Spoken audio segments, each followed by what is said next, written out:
our research at the Urban Institute shows there's actually no county in the country in which we have sufficient housing that is affordable, defined as people paying 30% of their income on their housing costs, to low-income renters or would-be home buyers. So whether or not you live in what we think of as a hot market city or a cold market city, affordability pressures affect us all. And that is a fairly constant across the country.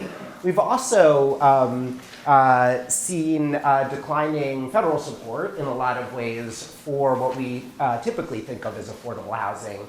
Subsidies, and other kind of incentives to build housing that's affordable for people making below the median income. Lastly, I think we've seen a trend in the research which actually demonstrates that land use and zoning itself is a barrier for affordable housing production, that it is a real tangible constraint on how much housing we produce. And that is a fairly recent growing consensus in the research, and you see more and more media coverage that links local zoning restrictions to housing production. And I think those things combined have meant that cities, particularly in the past couple of years, cities and counties have been doing a lot more experimentation with reforms to zoning and land use controls. A colleague of mine has done a lot of research looking at how dynamic zoning and land use is over time. We tend to think of these as kind of static regimes or institutions. They don't really change. And we've done surveys of local jurisdictions over a 20 to 30 year period. And cities and counties are constantly changing how they zone and regulate land. But I think we've seen a real wave of innovation in the past. And those innovations have really taken form in 4 broad categories. And what's interesting about Minneapolis is you hit on, you have elements, I think, of each 4 in your plan. And the first is what a colleague of mine has called toppling the hegemony of the single-family home, which is just simply building more housing, lifting some of the restrictions to development. This can involve building bigger, but it could also involve building smaller, right? And building bigger means going up to that triplex and eliminating the single-family home, making it easier to build multifamily housing. Building smaller is innovations like allowing and incentivizing those granny flats, the accessory dwelling units. Seattle and Los Angeles have adopted what are called small lot development ordinances, which make it easier to build on that last piece of land that you wouldn't have been able to build on before. The second broad category is cutting the red tape, making it easier to build, right? And that could include expedited permits. It could include streamlined environmental review. Certainly the best way to expedite review is by right development, as we saw in Minneapolis. Just take discretion and lengthy review times out of the equation. And a lot of places are experimenting with that. The third broad category is to reduce the requirements that drive up the cost of building, right? Simply make it cheaper to build. Parking requirements, and there's been a ton of research on this, are a huge factor in the cost of development and often exceed the demand, particularly as we start seeing in transit nodes, but also as we see fewer and fewer people being car dependent. Parking requirements are often outdated and not actually meeting current demand. So a lot of cities are reducing or eliminating those requirements. It could also mean making it easier to build modular housing or manufactured housing. So tapping into technological innovation, design innovations that make it cheaper to build, I would put in that cost-cutting category. The last broad category is targeted affordability. And I know we're going to talk a little bit more about this on the panel. But I think there is an awareness that simply easing restrictions is never going to be enough to meet the housing needs, particularly of low-income families. So, cities have a lot of tools at their disposal still to reach that deeper affordability need. We've all talked a lot about and heard a lot about mandatory inclusionary zoning and density bonuses like you have here in Arlington. A lot of places are looking at requirements when they're disposing of surplus public land to either have a first look for affordable housing developers or to actually require that those units be either entirely or a share of them be dedicated for affordable housing. So that's sort of the big picture. There's multiple different, we could spend all afternoon talking about in all of those 4 categories, lots of different actions that cities are taking, what's working, what's not. What I think is 2 things that are interesting about Minneapolis. One is that you're sort of pushing on all levers, right? There's pieces of each of those in what you're trying to do with the 2040 plan. The other, which I find really fascinating, is as this is motivated by concern for racial equity and telling that very true, but often not told story of intentional segregation and its continued legacy on access to opportunity today in Minneapolis.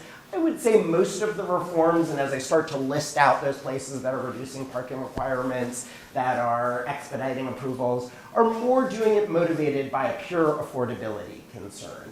And so one question we might ask and talk a little bit more amongst ourselves, is it the same to simply make housing more affordable? Does that also meet your racial equity goals? And I think most people would argue it actually doesn't. And sometimes they can be in tension with each other. And I just want to use one example of that. Currently, California, you may have heard of SB 50, California's very controversial proposal to upzone across the state to require higher density multifamily and transit nodes. Those transit nodes disproportionately throughout the state are in low-income communities of color. And so one question, and actually SB 250 and whatever it was called before, has now failed twice because inadequate protections were put into place to make sure that that upzoning didn't actually cause gentrification and displacement, and that it was fairly distributed. Why should communities of color that have been disinvested for a long time have to bear the brunt of California's housing crisis? So I actually think it's worth actually teasing out where there's alignment and where there may be some tension between affordability and equity goals. And I think I'll stop there because I have a lot of ideas about how we may achieve that alignment, but I think probably the first one, I'll tee it up for you, is I actually think these are regional challenges and require regional solutions. Segregation does operate within cities, but when you look statistically, if you look, cities are less segregated than regions are. It's doing its best to provide affordable housing, but the adjacent jurisdiction is throwing up all sorts of exclusionary barriers. So for me, and I'm curious to hear what you're doing at the regional level, to really get at racial and economic segregation requires regional solutions. So I don't know if Chuck, that gives you a good segue into the work you're doing. Thank you, Solomon. It's a great segue. In the region, rule of thumb, 50% of all the workers cross a jurisdictional line. Now that may be Arlington into Alexandria. 25% are crossing the state line, so into council member bonds, into the district, or into Maryland. So it is really a regional challenge. We need to look at the regional housing stuff. But Michelle already outed me as an Arlingtonian, really the regional voice here, but I attend First Presbyterian Church just across the other side of Ballston. And I think, Andrea, your reception in this room, you got a year's worth of amens and hallelujahs from First Presbyterian Church. But one takeaway from what I'm going to say is it's going to take a constellation of efforts, non-governmental organizations, governments, business, and a constellation of ideas. Because of the scale and the complexity of our challenge in the region, I'm going to try to articulate that as briefly as I can.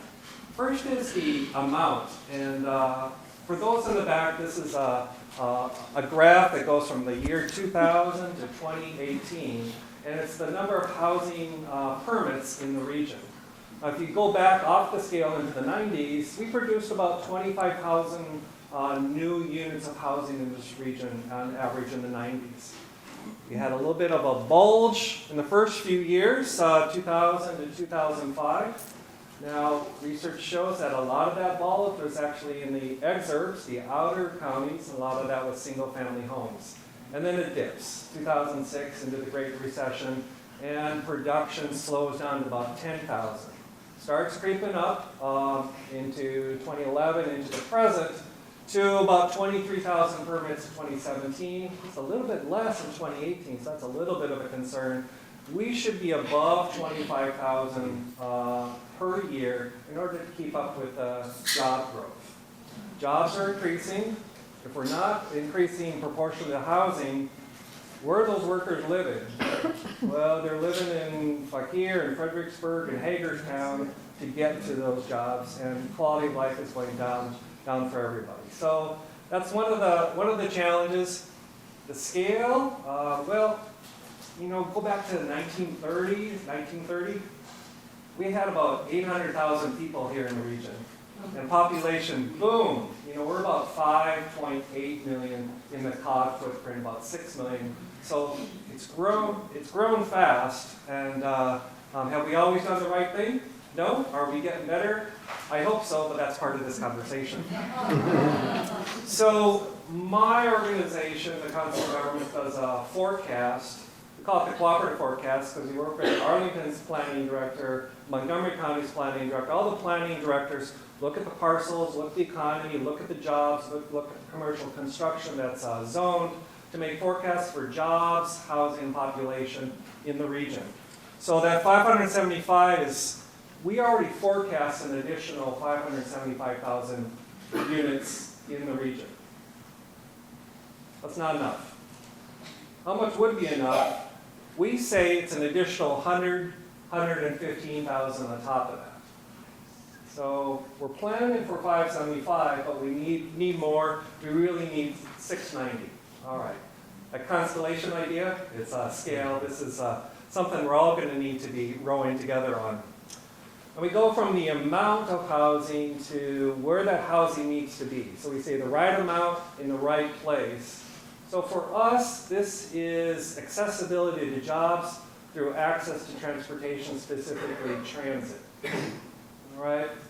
So I see a lot of current county board members, and I see some all-star county board members from the past, like Walter Tejada, Mary Hines, Barbara Favola. So a decade ago, the COG board came up with a vision for the region. It's called Region Forward. One of the big bets is that we're going to put housing more densely on transit nodes. We're going to put housing more densely in activity centers, is what we call them. These activity centers occupy just 9% of the region's land mass.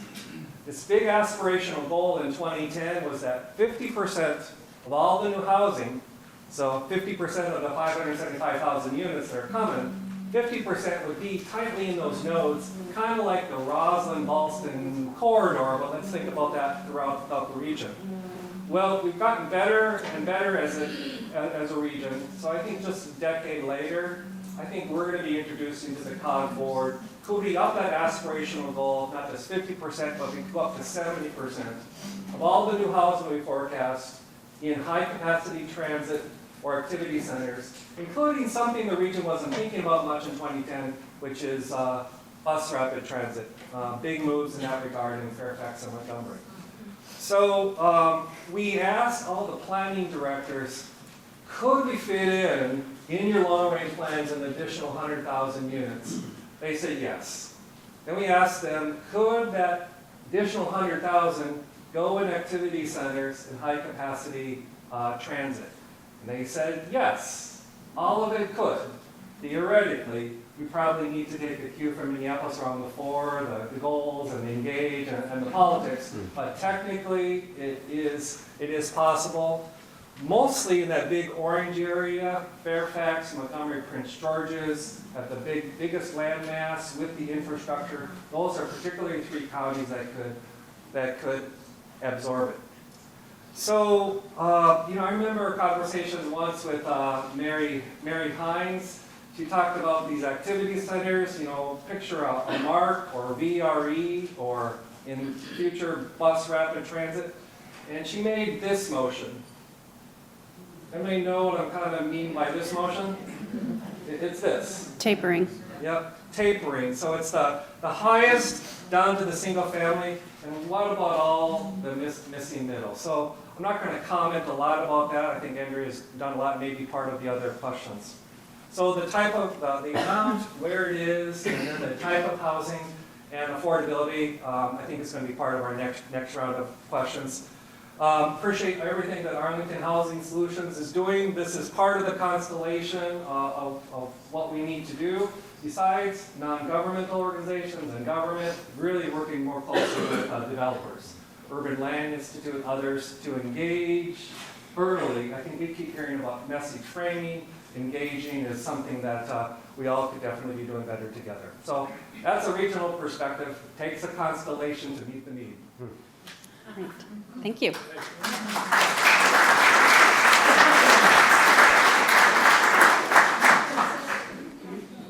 think so. So, hello, good afternoon. Thank you so much for having me here. I am the local flavor in this conversation about what Arlington can learn from this Minneapolis 2040 plan. Can everybody hear me okay? Yeah. Okay, great. So in starting to think about this and think about what I was going to say, I thought, you know, what is it that people might be a little bit cautious about? What might people be a little afraid of in terms of these housing forms, these different housing forms? So I thought it would be useful to take a look at some of them. And just like Aisha went into a little bit of personal history, I'm going to do the same because it turns out I've lived in these housing forms for a lot of my life. So this is not one I've lived in. This is a lovely fourplex. But it's something you could probably very easily see, maybe along Lee Highway or along other major transit corridors. My dad grew up in Utica, New York, and this is not his exact house. This is actually a couple of houses down because his house is actually now a parking lot. But this house had 3 generations of McSweeneys in it. On the bottom floor was my dad, my aunt, and my grandparents.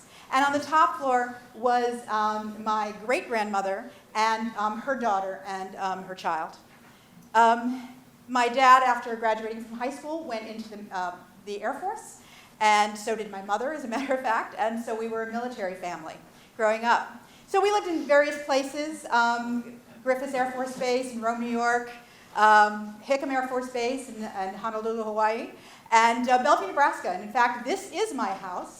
And you notice it's a duplex, but we mostly lived in either duplexes because they're a very efficient form of housing, and that's what the military did a lot of, or the military also did a lot of multifamily housing, and we lived in that a lot too.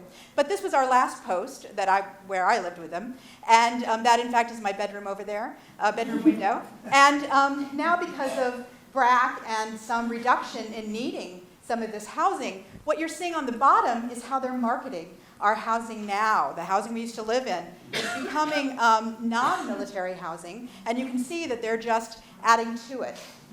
And I stretched the picture a little bit, actually, to get it in there, so the garage looks bigger than I think it is. And then after I graduated from high school in Bellevue, Nebraska, I moved to Boston and went to college there. And after we got out of the dorms, a lot of us moved across the river. I did not, but a lot of my friends moved across the river to Somerville, Massachusetts. If any of you have been to Somerville and Cambridge, there are a lot of triplexes there, and they're a great form of housing.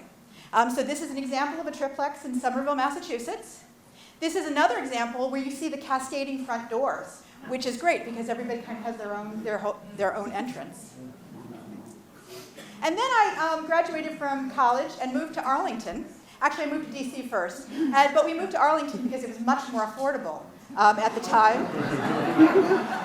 And so these housing forms are not really mysterious to us here in Arlington either, because you see up here in the top left, that's a house, a duplex. I think it's on Oxford Street in Ashton Heights. The other one over there is in Arlington Heights, another duplex. And down along the bottom is actually, you see a whole swath of duplexes along Washington Boulevard, right around the corner from where I live in Lyon Park. So these are very familiar housing forms. I would mention, though, that the very first planned neighborhood, arguably, here in Arlington was Freedman's Village. And Freedman's Village are where they built 1.5-story duplexes to actually house our first neighborhood and our newly freed residents here in Arlington. So in the jumping way forward into the 1970s, of course we got the Metro. I think a lot of people in this room are very familiar with that story. And we created a bargain. Along the Metro corridor, we were going to plan for a high-rise building within a quarter mile of Metro. And then we were going to retain the neighborhood character outside of Metro corridors. In the current condition, it actually should say less than a quarter of Arlington residents live in single-family detached housing here in Arlington. But the majority of our buildable land is actually in single-family neighborhoods. So similar in Minneapolis, we also have a very similar history of racial segregation and inequality. I think some of you may know a lot of this, but I do want to go over it because I think it's important to understand that. I really respect and admire the fact that Minneapolis started their conversations from the standpoint of racial equity and resolving the wealth gap that's created because of it. So we had displacement in the form of forced relocation of African American families, first with Freedmen's Village, then with Queen City to make way for the creation of the Pentagon down near the Potomac. And also Roslyn was the home of many African American business owners, actually. There were physical barriers erected. There's a wall in Halls Hills, and you can read Wilma Jones' book that's out that talks about her Halls Hill neighborhood. Street patterns in Johnson's Hill, Green Valley, and Halls Hill were they were designed purposefully so that it was difficult to get in and difficult to get out. And it was to keep the African American families in their own neighborhood and not going into the white neighborhoods. There also is a history of disenfranchisement and poll tax, and actually taxing African American families' properties, so perhaps they couldn't hang on to them and then white families could actually buy them up. There was a formation of a Good Citizens League and a Roslyn cleanup raids. The Good Citizens League, one of the founders was actually Frank Lyon, the namesake of Lyon Park and Lyon Village. And the Roslyn cleanup raids were actually targeted at African American families who owned businesses down in Roslyn. There's certainly a lot of people, I think, know about the discrimination that's written into the zoning codes, and also banking in terms of redlining and not being able to get loans for certain neighborhoods. And also many of us, you may or may not know it, probably have deed covenants that actually tell you you may not sell to people outside of the Caucasian race. I know that we have quite a few in Lyon Park and Ashton Heights, but I would think that probably if your home was built any time before maybe the 1940s, those deed covenants are probably there. And of course, we have the founding of the American Nazi Party here in Virginia, in Arlington as well. So our past definitely impacts opportunities for African American families today, and our lack of housing, the limited housing options that we have here in Arlington, and high prices do prevent those traditionally marginalized communities from building wealth. So as a planning commissioner, I would be remiss if I didn't talk about Arlington's comprehensive plan. We have 11 plan elements. We have our newest plan element is actually our affordable housing master plan. One thing I was really taken with in reading the Minneapolis comprehensive plan is that the concept of social equity and job training and wealth building is actually woven within the elements of their comprehensive plan in a way that it isn't in ours. And it may be something we really want to address as a community. So we have known issues confronting our racist past, continued segregation, really, of our neighborhoods and our schools, the shortage of affordable housing and housing options, the Destination 2027 report. I did want to mention that. I hope all of you are aware of it. There was a report put out in 2017, a study actually done in 2017. I think the report was actually put out in 2018. It's called Destination 2027, and it talks about a 10-year difference in terms of health outcomes, life longevity, and equity in general for certain areas of Arlington. It probably doesn't surprise you that some of those neighborhoods are our historic African American neighborhoods, but there are others in there, and I would recommend that everybody read this because it is a planning process, there's a process going on right now, actually, to look at this in more depth.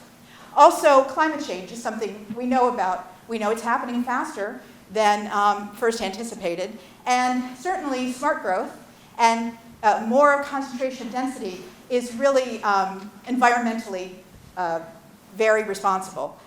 So increasing density is something in terms of delivery of services that we also want to look at. In terms of opportunities and challenges, we have, certainly the Dillon Rule, which says that we can't take action that we aren't specifically granted by the state ordinances. We have GLUP and defining neighborhood character. That's a conversation we really should have in Arlington, because if you've ever been to a site plan review process or a school boundary process, a lot of people will get up there and talk about opposing what we're talking about because of the neighborhood character and the fact that we are potentially ruining it by taking a specified action. I do want to note that you don't see Amazon up here. And the reason I don't list Amazon as an issue is because we've had these issues for the last 20 years that I've lived here. Amazon may make it bring it more to the fore, but we have had these issues and haven't addressed them. Or, we've nibbled around the edges, I think, in a lot of respects. So I might leave it at that. We do have an opportunity here with Lee Highway planning. We're planning the entire length of Lee Highway right now. And I think we have an opportunity to learn from some of our recent past mistakes, like the fact that we have an East Falls Church plan and didn't put affordable housing requirements into it, and now we have McMansions going up right across from where the metro is. So what can we learn from Minneapolis? Well, I think first of all we can learn a lot from their bold vision. The fact that they're starting to chart the way for us, I think is something we should be grateful about. And they also have some lessons learned in terms of how to engage the community in these very difficult conversations. And also, I think we have a great opportunity to build on some of the incremental changes that Arlington has already made. We are looking at housing conservation districts and creating a policy around that. We just passed the last phase of arguably a 10 to 14 year look at accessory dwellings. But we just passed that so that now we can have accessory dwellings in detached and existing detached buildings. And then we have the Housing Arlington initiative that actually kicked off, I think, just last week. So I do think we can learn a lot of things from Minneapolis. We may not be able to do exactly what we are a different community. We certainly have public processes that we have used for a number of years that are well known. A lot of people understand the Arlington Way, or at least have heard it if they don't understand it. And so I think I'll just leave it there so that we can have our conversation. Great. Thank you very much.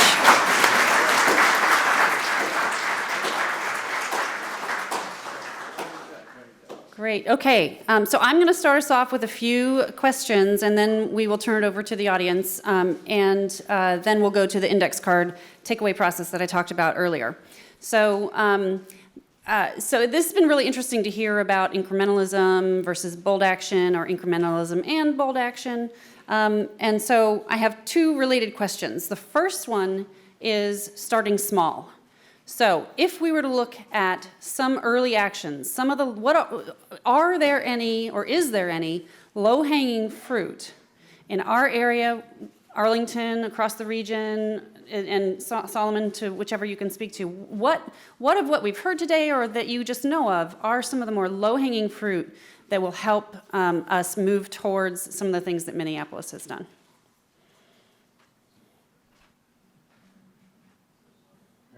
All right, I guess I'll start. There are some parking reductions. Somebody mentioned parking earlier, and that is certainly another thing that people always bring up in terms of a site plan and approvals for more dense buildings in Arlington. And so Arlington has moved quite a bit over the last year or two to allow for reductions in parking, especially when affordable housing is part of the development, and also has allowed the county board to actually have more latitude in relaxing parking restrictions. So that, I think, is one thing we hear about constantly in Arlington, as you mentioned, and it is something that we do need to tackle. I personally, and I say this at every potential venue, so I'm going to say it here, the curb is public infrastructure. And to think that you own the curb in front of your house is absolutely a misnomer. You do not own the curb in front of your house. And so I think in Arlington we need to talk about curb management, and we need for single-family neighborhoods, the existing ones, we need for neighborhoods to not feel so proprietary about the street.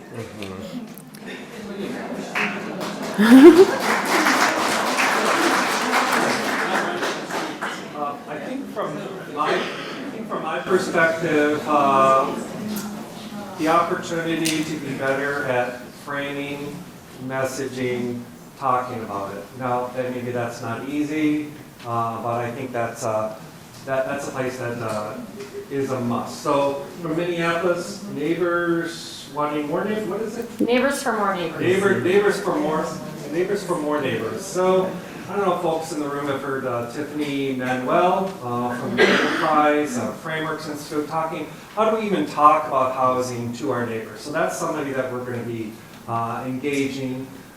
In the district, I'm kind of following an early effort of a woman, Michelle Beeman Chang, and IMB Neighborhood. So she's meant to augment kind of the pre-development process, get a neighborhood ready, get better at that engagement. So from my perspective, on a regional basis, if Arlington, the district, Prince George's, Montgomery we're all going to say these three things about housing, I think it would help. I think Tiffany Manuel's, one of her frames is, try to humanize the people that need housing. Great way to start is, Kathleen knows my children. I have two 20-somethings. So I want an Arlington where my children can afford to live. That's that applause, right? So it's going to get applause in the district and Prince George's and other places. So I think messaging, framing is a great place to start. There's a lot of great minds in the room already working on that. Solomon, any thoughts on that?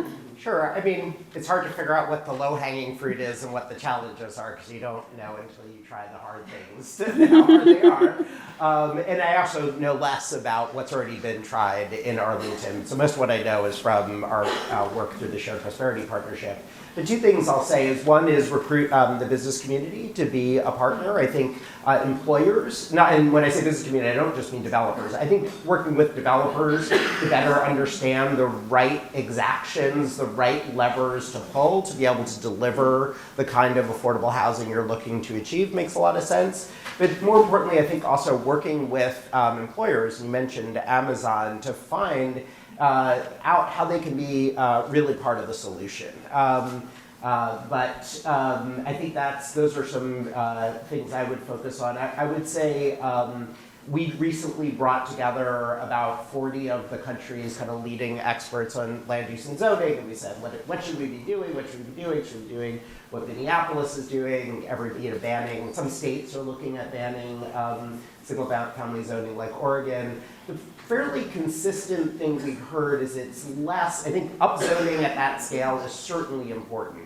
But fairly consistently what we heard, it's actually the cost of approvals and permitting and the bureaucracy and the red tape. So that second category I talked about, and by right development cuts through all of that. It just having that kind of predictability and saying we've already determined what our community wants, and we're not going to wrangle with you on a piecemeal, retail basis, project by project. We're going to go for what we want to achieve, and if you are meeting the community plans, you can build by right. Chuck? I think to build on that, moving ideas forward, many of you know more about housing than I probably have heard about ADUs for a long time. I think I remember in 2013, first hearing, I went, AD what? And then here we are in 2019, Arlington. Anita, who chairs the housing committee in the District of Columbia, where she and I were meeting with some chairs from Montgomery and Prince George's, and Montgomery County is introducing ADU legislation this summer. So I guess my point is introducing the idea, well, Arlington can do it, so we can too. Now, Conrad Egan was here. Conrad, you're right there. So Conrad said to me a couple weeks ago, Chuck, the password going forward is going to be Minneapolis.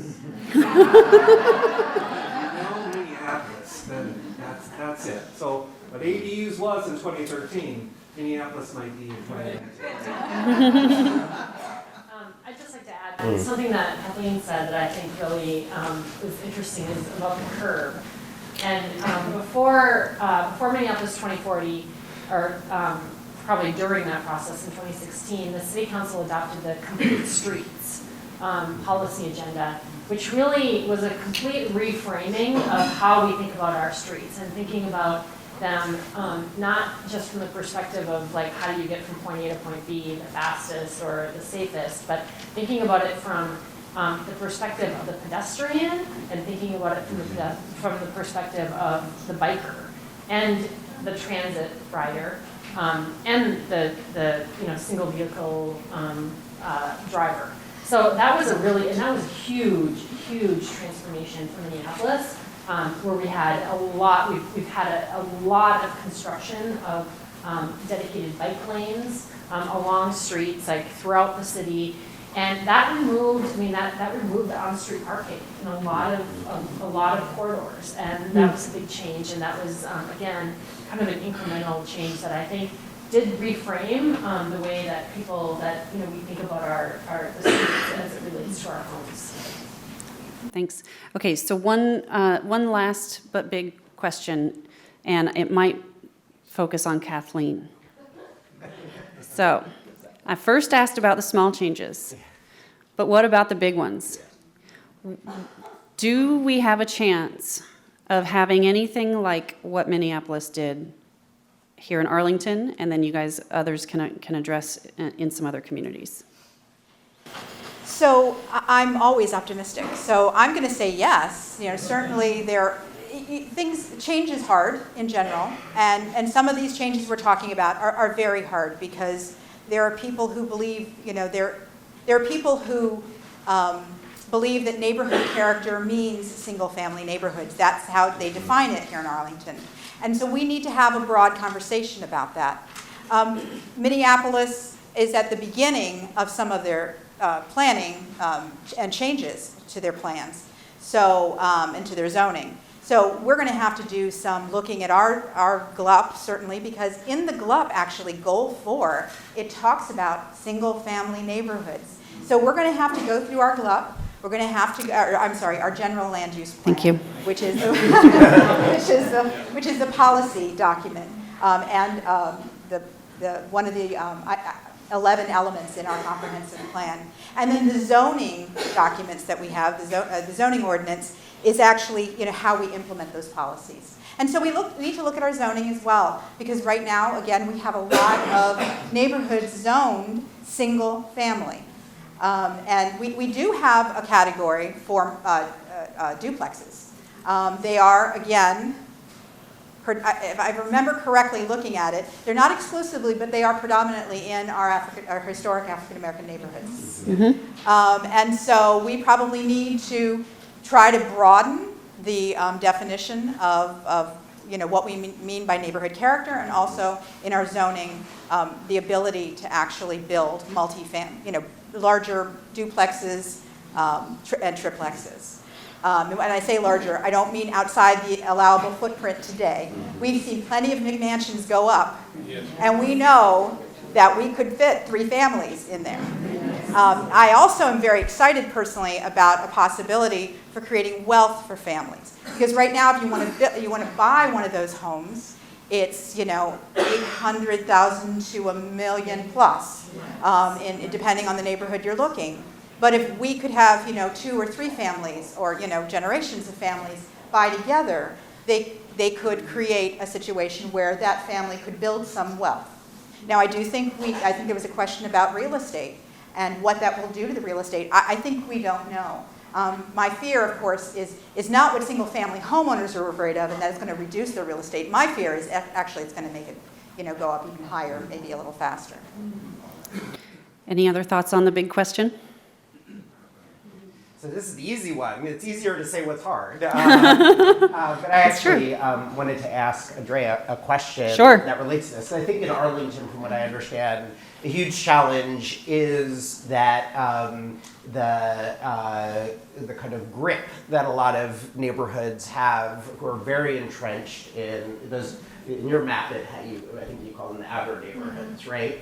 And what that results in is the problem you said before, which is you build affordable housing where it's affordable to build, and that doesn't, there's not a lot of places that are affordable to build in Arlington left. So I guess my question is, you know, was it helpful for Minneapolis to do this at the city scale rather than neighborhood by neighborhood?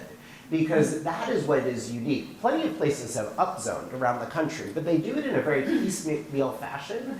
So every neighborhood feels singled out, right? But you just said, we're gonna do this citywide. And I wonder, I don't know whether that would be the solution in Arlington County, but it certainly seems to be what I want to know about Minneapolis. Does it make it easier when you're all in it together?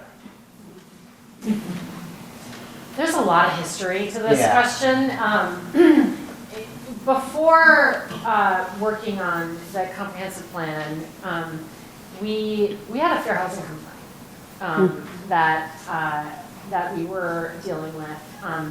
And the ironic thing about it is that it really wasn't, the complaint came from a very, from the standpoint of, well, so the complaint is that the city was using its allocation of low-income housing tax credits, which is a direct allocation that we would receive from the federal government to build affordable housing. The complaint was that we were building, we were causing racial segregation by where we were developing low-income housing tax credit development.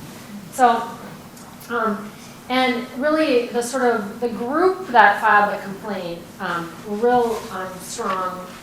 Well, it involved Myron Orfield, who some of you may know that name. He's a very active law professor in Minneapolis. Also was at the Minnesota legislature that helped create some really great legislation around sort of fair share housing goals. But anyway, it was really motivated by this focus on, you know, affordable housing should be built in so-called areas of opportunity. And so in the process of resolving this complaint, HUD did a really interesting thing. We spent a year at this table, and HUD invited representatives from the complainants, represented people, you know, the plaintiffs who are, you know, I was at that table as a representative of the city of Minneapolis, and also brought a lot of community voices through this group that have organized themselves as Equity in Place. And the discussion became around, wait a minute, who are you to say that my neighborhood is not a neighborhood of opportunity? And the answer can't be that we have to say that to be successful, families should move out of their neighborhoods and into neighborhoods of the so-called opportunity, measured by things like, you know, performance in you know, school test scores and those types of things. So really, there's this really rich dialogue that we had around, our focus has to be both. It has to be investing in communities that have seen a lot of disinvestment. So investing in those communities, and that includes investments of new affordable housing. And by the way, when we talk about affordable housing, oftentimes we're talking about housing that's affordable to a family earning $50,000 a year. I mean, so I think that there's too the sort of response of, you know, that's not really like, you know, concentrating. I mean, that's not exactly poverty. Like workforce, you know, people who are working in jobs that we all need in all of our communities. But so there was this, since that process, our dialogue in Minneapolis is really like, it's a both-and approach. So absolutely, we need to do a lot better job of getting more affordable housing in areas that have middle and higher income folks, but we also need to do a lot more investment in communities that have higher poverty rates, that have higher rates of people of color living there, and make sure that we're not just investing in affordable housing, but we're thinking very holistically about investments. Kathleen? I did want to have one follow-up that I probably should have led with in terms of the hard thing, and that is that we're 26 square miles. We have, we're not Nebraska or Minneapolis. We can't spread out. There's nowhere to go, and we have elements of our comprehensive plan, such as public spaces, and our tree canopy is a big issue here. Again, as we talk about climate change, we want to make sure that we're not, clear-cutting trees in Arlington to make way for a lot of affordable, a lot of housing, and we have these conversations all the time, and we pit elements of our comprehensive plan against one another very naturally in these conversations. And so I think we don't have any choice but to take a holistic approach for Arlington, because we're a small place, but B, we have a lot of goals and targets and a lot of the elements of our comprehensive plan, and we really have to talk about them together, which is another reason I loved the fact that in your comprehensive plan, you talk about social services and the ability to engage meaningfully in your community, and you talk about health and health disparities, and that's actually woven throughout your entire comprehensive plan, and so I think that's a great way to kind of frame the conversation and to have conversations where it's not just the tree people against the parking people. Great. So looking at the time, I think what I want to do is do a couple of audience questions, and then we'll do our takeaways. So I don't know, do we have the microphones to walk around? Where'd the microphones go? Oh, they're up here. Question from Facebook. And I heard we have a question from Facebook. So we'll start with the Facebook question. Did you know we were streaming live? First time. Here's the question.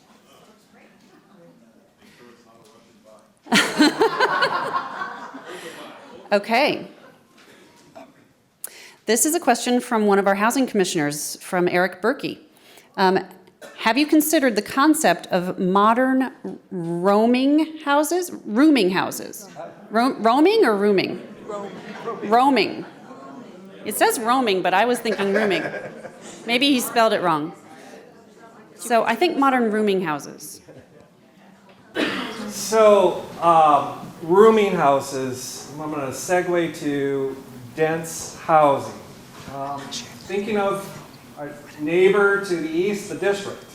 A lot can change in a decade. 2010, the district had 600,000 people, now it has 700,000 people. Where are all those people going? But they used to have 800,000 people. So where did they live? Well, we look at how many people live in a house now compared to a generation ago, and if they used to be 4 and now it's 3, it makes a big difference. So maybe we need to be thinking differently about the kinds of density given, a single-family house used to have X, now it used to have Y, and maybe it is Minneapolis, maybe it's ADU, maybe it's different ways of thinking about who is in that house. So that's a general comment. Maybe Kathleen could pick up on the specific. And Kathleen, maybe it might have to do with the definition of family. Well, exactly. So 2 things. One, since it came from a housing commissioner, the housing commissioner probably knows that in our zoning code, we actually do have allowances for boarding houses. The old traditional kind of turn of the century, you go and rent a room from somebody. And the issue is, of course, that you're limited to the number of rooms you could actually rent, because our code says that if you can't have any more than 4 unrelated persons. And so if you're thinking about one of these McMansions, which actually has, 6 and 7 bedrooms, you're still limited. You have a lot of capacity in that home, but you're still limited in terms of being able to rent to people who are not actually related to you. And so that is something we should certainly look at changing. So it's a question for Andrea. Do you guys have a definition of family and single family? That is actually in in the fair housing complaint resolution, we did what's called an analysis of impediments to affirmatively furthering fair housing, which you all do here too. Oh, sorry. Why don't you all just hold the lavaliers? Like this? Can you hear me better now? That's a lot better. And one of the barriers that was identified for the city of Minneapolis was the definition of family that we had in our zoning ordinance. And so that is something that we are looking at. We have a council member who has introduced subject matter, meaning that he's given indication that he wants to introduce an ordinance to change that. But that was actually identified as a fair housing barrier in our analysis. Okay. I'm going to go ahead and take a question from the audience. I see one with a microphone right here, and then we'll go to Edith. I'm glad you brought that up about SROs or the changing dynamic like in DC where you have more people living in one unit. We know that a lot of millennials don't need a lot of space. We know back in the days, people used to have 4, 5, 6 kids, you know. Nobody's really doing that now.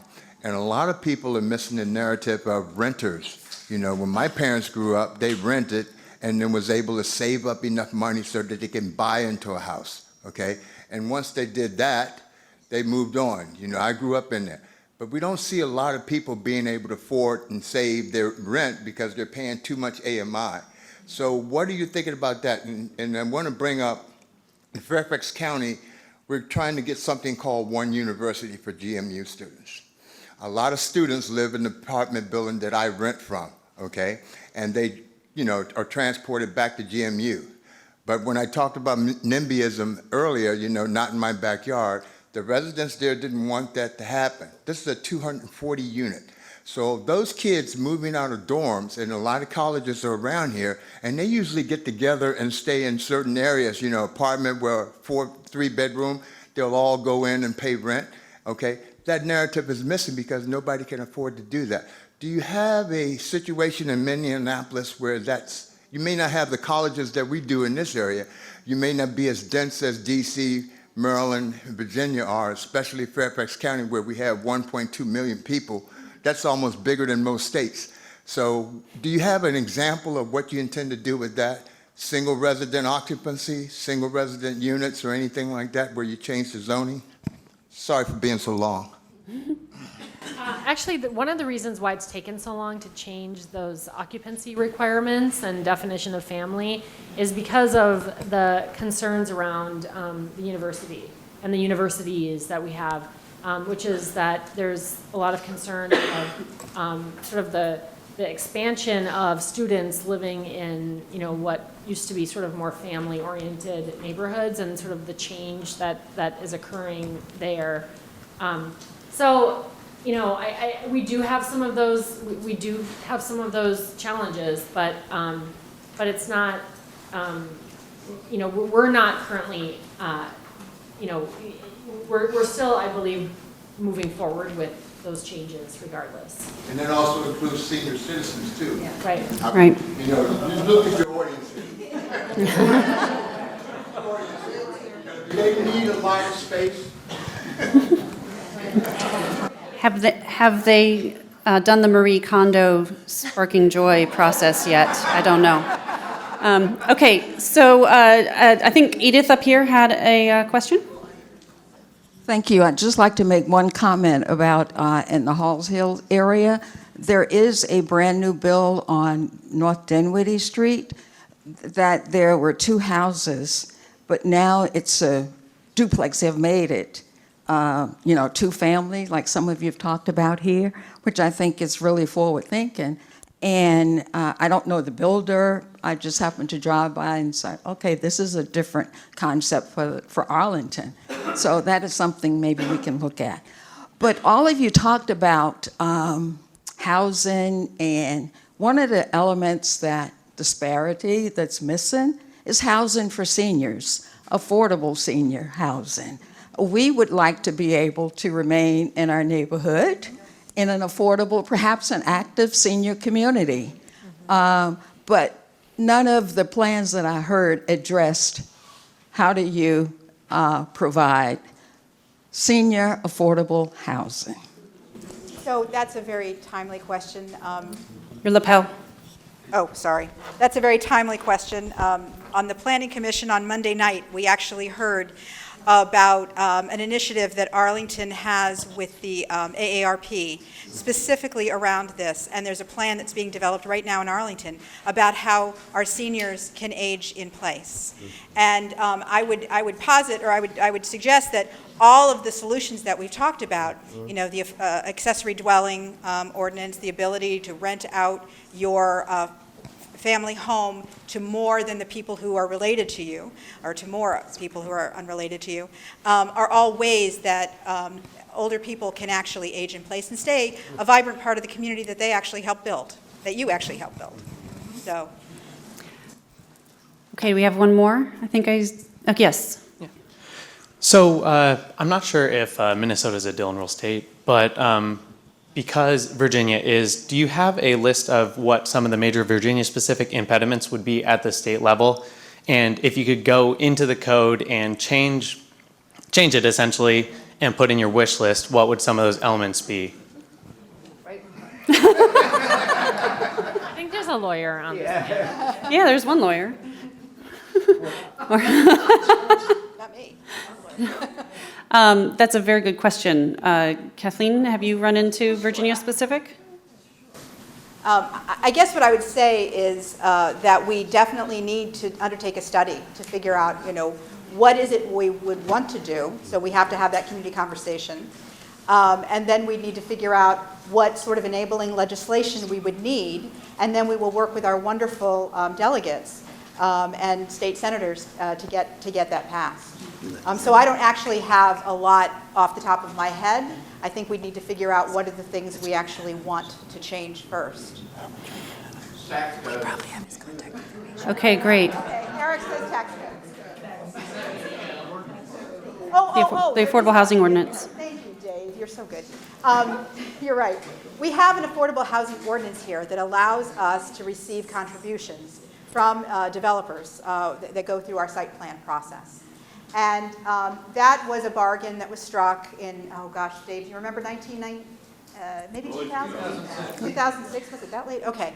So we have this ordinance. We use it for every site plan process. With the ordinance, we wanted to incentivize on-site affordable housing, but there is this other language in the ordinance that allows developers to buy out. So they don't actually have to have on-site affordable units. They can actually buy out by paying into our AHIF fund, our Affordable Housing Investment Fund, that then is used to make loans and leverage additional dollars for affordable housing projects here in Arlington. The issue that we've discovered as a result of this is that clearly the calculation for the amount that the developers need to pony up is way too low because most of our developers pay into the fund rather than do the on-site units. And of course, when I say developers, I should mention there are some affordable. We have wonderful affordable housing partners who do use those AHIF funds. So, you know, we're very grateful for some of the money we have. And we also have some for-profit developers who have provided on-site units. But we really need a whole lot more. Okay, great. So we have one more. I think we have somebody with a microphone, so we'll go with the microphone. Hi, I'm Jasmine. I'm curious about kind of how you guys are working across disciplines because yes, there's like the housing issue, but there's also wages and how people are being paid and compensated, and kind of for all of us, how we're all building up our retirement funds over time is often from the benefit of the debts of other people, and so literally extracting from poorer people. So I'm just curious, like, what's the vision for like kind of 7 generations down, like how we're changing the way we build wealth that does not, and at the same time, just keep making people poorer.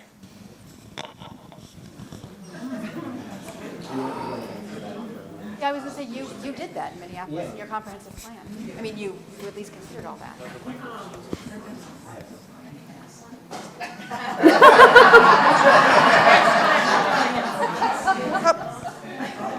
Sorry, I'm tripping myself.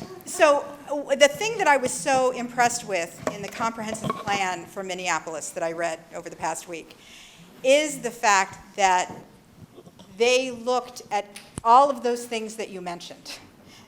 They looked at the disparities not just from a housing perspective, and I know that is a lot of what we're focusing on here because, well, I mean, you know, we have a housing shortage. We do need more houses to house people.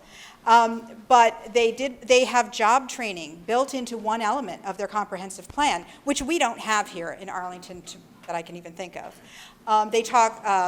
They also talk about social equity and involvement and looking at the interaction and the ability for all segments of their community to participate in civic life. And there was a really impressive section on this. And so I think I think we can really learn from what they did there, and I think it addresses some of the issues you've talked about, specifically the job training and the attraction of more and better paying jobs to their community. And so that was all part of their comprehensive plan, and I would note it is not part of ours.